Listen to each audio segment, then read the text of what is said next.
Welcome to chemistry online classes. Next we are moving into other chapter, inorganic polymers.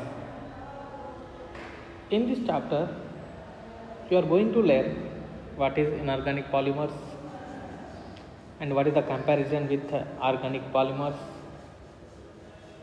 and especially in inorganic polymers we will discuss about silicones and phosphonitrile halides, the formation of the silicones, structure of the silicone and its application. Similarly, with respect to the phosphorus inorganic, we will discuss formation, structure and applications. Let's take what is polymer.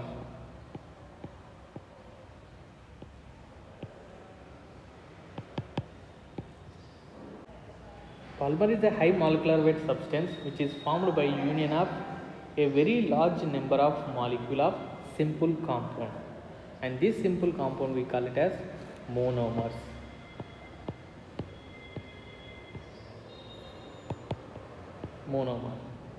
Monomer is nothing but it is a repeating unit in polymer, we call it as monomer.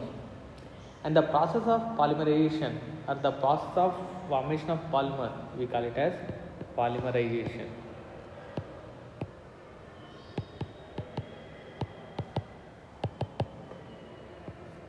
Polymerization is the reaction by which the monomers are converted into polymer, we call it as polymerization. When it comes to inorganic polymers, where the difference will come between the organic polymers and inorganic polymers. If you take a polyethylene or PVC, polyvinyl chloride, all these cases the carbon skeleton which is present in the polymer, that is backbone of the polymer, is carbon skeleton. In inorganic polymers, the backbone of the polymer is other than carbon is present. That's why these polymers we call it as inorganic polymers. Maybe it is a phosphorus or maybe nitrogen or maybe silica, any of the element which can be present in the polymer backbone, those cases we call it as inorganic polymers. So how we can define the inorganic polymers? Inorganic polymers are the giant molecule which is having other than carbon present in the polymer backbone, we call it as inorganic polymers. If you take a organic polymers and inorganic polymers, where the difference will come? If I take organic polymers, and here I am taking inorganic polymers.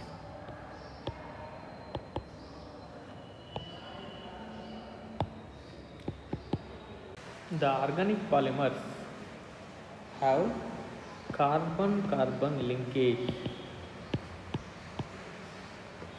in their organic polymer backbone.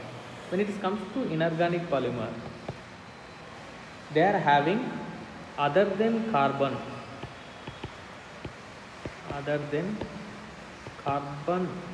atom present in polymer backbone. That's why we call it as this inorganic polymer. Second, the degree of polymerization in the case of organic polymer is high. That is, these polymers having high degree of polymerization. Degree of polymerization means the number of monomeric units in polymer, we call it as degree of polymerization. Usually organic polymers which is having number of monomer units is more compared with the inorganic polymers. So here which is having a less degree of polymerization or low degree of polymerization. When it comes to organic polymers, these are stable at atmospheric temperature.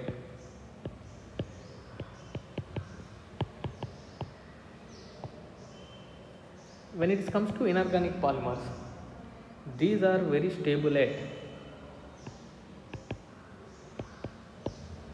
high temperature.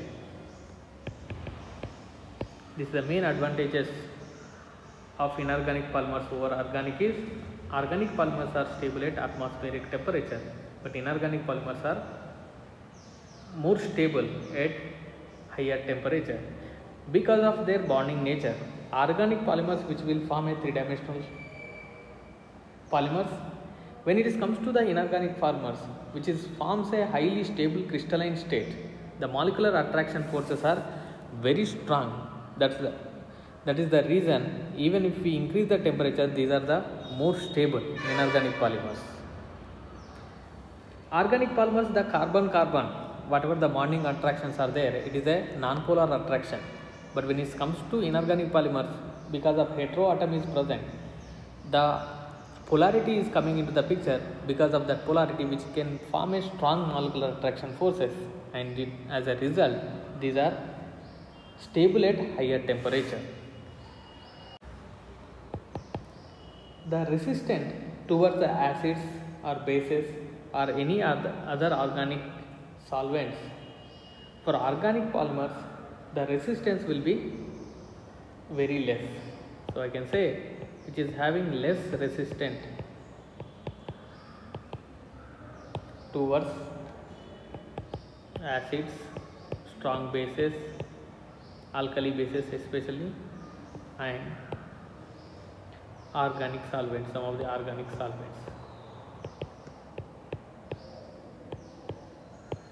But when it comes to inorganic polymer, these are comparatively more stable towards acids and bases.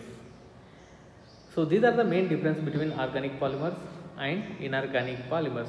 Because of this unique nature, we are frequently using in industrial applications inorganic polymers, especially silicones and phosphorus related inorganic polymers. When you compare with inorganic polymers and organic polymers, inorganic polymers do not burn.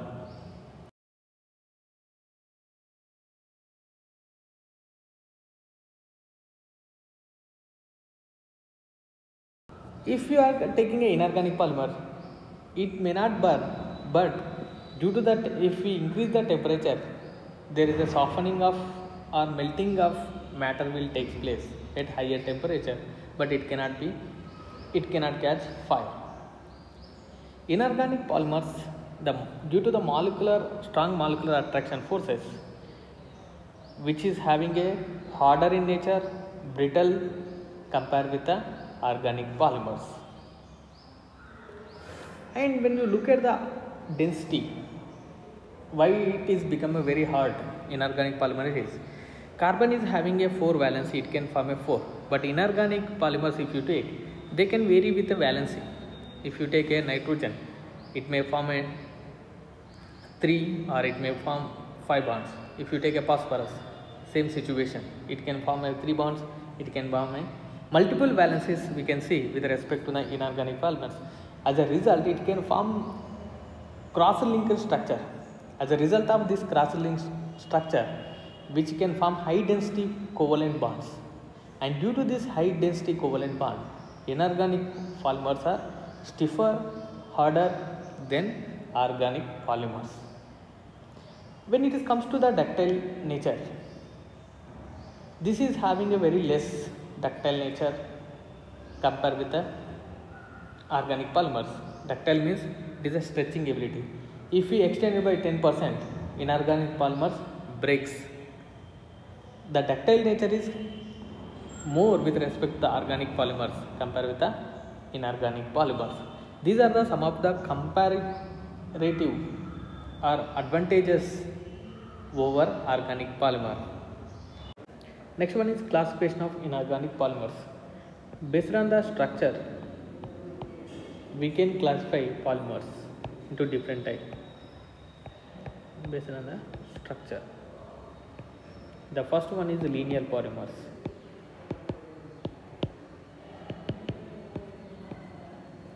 In the linear polymers, the monomer units which will convert into polymer, which is having two ends, and these polymers we call it as linear polymers. second one is cyclic polymer. The cyclic polymers, which is formed in this fashion, the two ends are again connect and which will form a cyclic. And in the cyclic polymer there is no chain ends, and due to this, these properties completely different from each other, linear and cyclic polymers. So if you take a linear polymers usually which is having a volatile or non-volatile fluids comes under linear polymers. The best example is polydimethyl siloxanes, which comes under linear polymers and which is used for the skincare products. And cyclic polymerization also, which results is a volatile fluids. The best one is cyclomethicone, and again it is a silicon based polymer which is used in the moisturizing agent. These are the different properties will come. One is having a ends, another is having there is a no chain ends. The third one is branched polymers.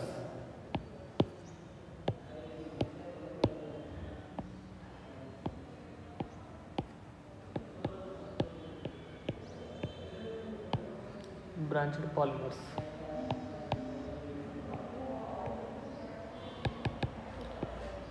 In these branched polymers, there is a linear chain will be there, and top of that there is a branching will be there. In this fashion, if the polymer is formed, we call it as branched polymers. There is a one longest chain will be there. After that, there is a different branch which is attached to the main chain, and these polymers we call it as branched polymers. And the property of these branched polymers, it is depends upon number of side chains and length of this side chain. Based on that, the property which will come to these polymers. So usually the molecular attraction forces which is strong compared with the previous one. Previous ones are they are showing a volatile fluids or non-volatile fluids. Then here it will come into the gelation elastomers. Little bit the strong molecular attraction forces will be there. It will be more. The secondary bonding interaction will be there. As a result, it will show the property will be different from the first two. The last one is network polymers.